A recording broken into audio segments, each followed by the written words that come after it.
El calendario gregoriano. En 1582 se produce un suceso trascendental en la historia. Fue el año en que octubre duró 21 días.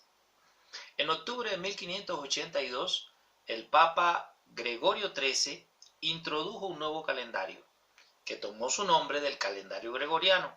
Este corregía un ligero desfase del calendario juliano en vigor desde el año 46 a.C. y es el que se utiliza hoy en día en gran parte del mundo. El 4 de octubre de 1582, los habitantes de Italia, Francia y España y Portugal se fueron a dormir y se despertaron 10 días después, exactamente el 15 de octubre. No se trató de ninguna enfermedad o de algún extraño fenómeno paranormal, sino simplemente por un mero procedimiento administrativo que cambió el calendario. El calendario juliano, introducido en Europa por Julio César, quien se basó a su vez en el calendario egipcio, no era bastante exacto. Tenía un pequeñísimo error.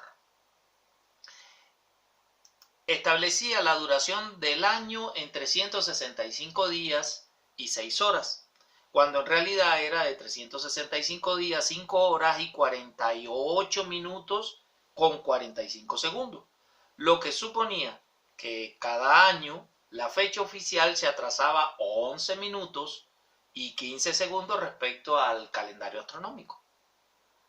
Se trataba pues de una diferencia aparentemente mínima, pero en los más de 1600 años que el calendario juliano había estado en vigor, ya había acumulado un desfase de casi 10 días.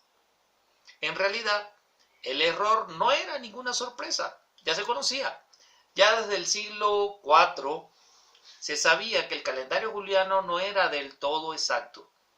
Y en el siglo XIII los astrónomos del rey Alfonso, el sabio de Castilla, ya habían recogido en las llamadas tablas alfonsíes un cómputo casi exacto del desfase. Se fijaron 10 minutos y 44 segundos por año. El desfase del calendario juliano era para entonces ya conocido desde el siglo IV, pero solo empezó a ser visto como un problema cuando su acumulado afectó las fechas de las celebraciones de Pascua.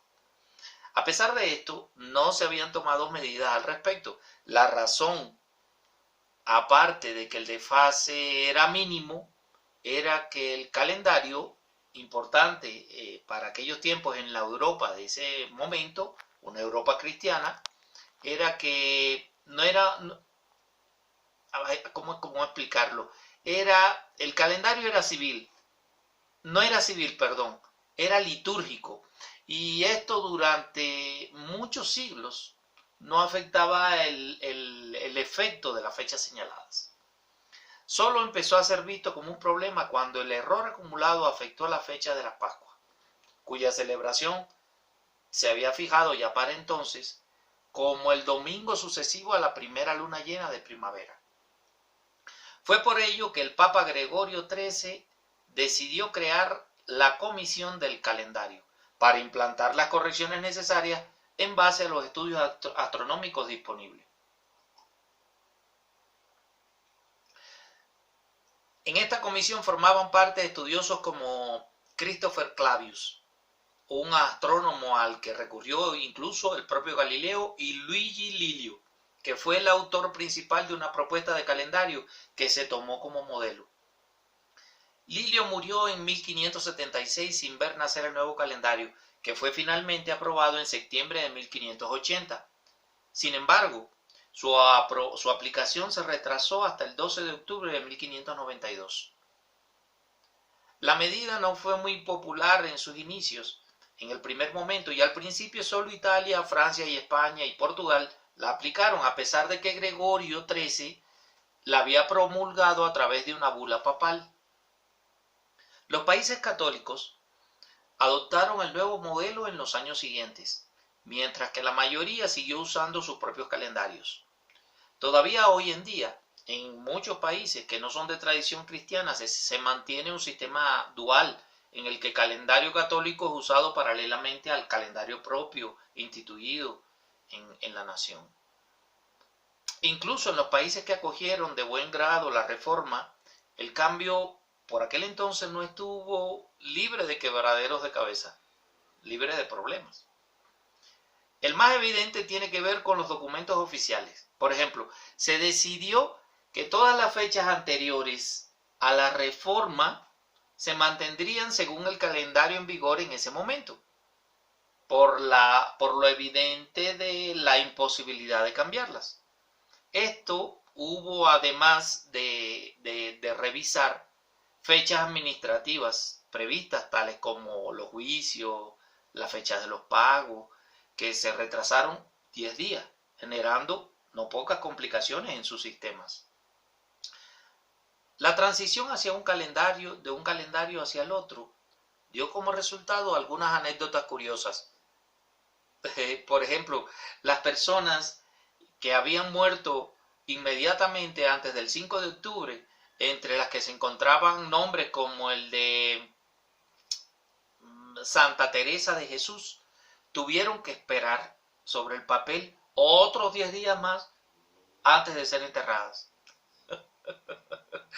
Pero las anécdotas más curiosas que seguramente a todos les llamará la atención serán aquellas que tienen que ver con Cervantes y Shakespeare.